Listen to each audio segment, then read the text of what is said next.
hello friend আজিলৈ আছে আপোনালোকৰ ওচৰত আৰু এটা ভিডিঅ'টো হ'ল যে আপোনালোকে যিটো মোবাইল ইউজ কৰে এটোৰ মাজত বা ল্যাপটপ যিকোনো মোবাইলত এটো পাপৰ RAM বস্তুটো আপোনালোকে দেখিছে তো RAM বস্তুটো কিমান হ'ব লাগে আৰু কিমান হলে ভাল গোটেই ভিডিঅ'টোত কম তো বলক ভিডিঅ'টো আৰম্ভ কৰো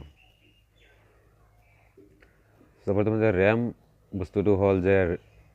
RAM ফুল ফৰ্ম হৈছে ৰেন্ডম এক্সেস মেমৰি এটো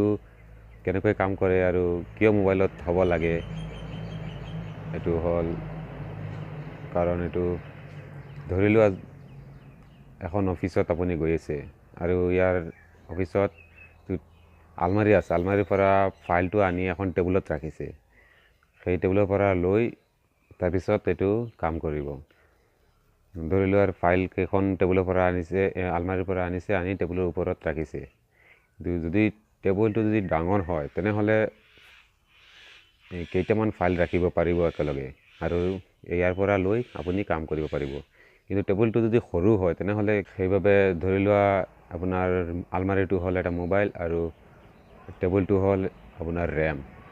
সেইভাবে ফোল্ডাৰ যিখিনি আছে বা আপোনাৰ ফাইল যিটো থাকে এপ্লিকেশন যিটো এটো মোবাইলত থাকে আৰু যেতিয়া কাম কৰে সেই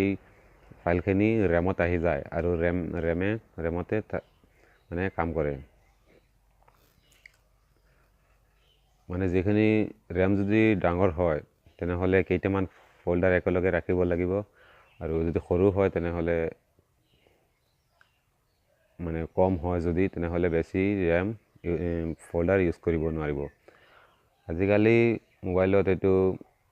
2GB হলে ভাল হয় কাৰণ আজিকালি যিবিলাক এপ্লিকেশন আছে যেনে ফেসবুক হোৱাটসঅ্যাপ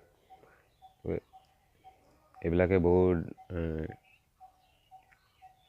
মানে বহুত ডাঙৰ এপ্লিকেশন বিলাক বহুত ডাঙৰ কৰি দিছে এপ্লিকেশন বিলাক বহুত RAM খায় সেই কাৰণে এটো বহুত RAM লাগিব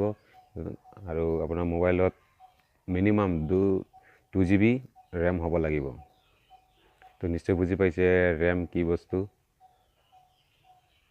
আৰু যদি ভিডিঅ'টো ভাল লাগে এটা লাইক কৰিব আৰু সাবস্ক্ৰাইব কৰিব মোৰ এই চেনেলটো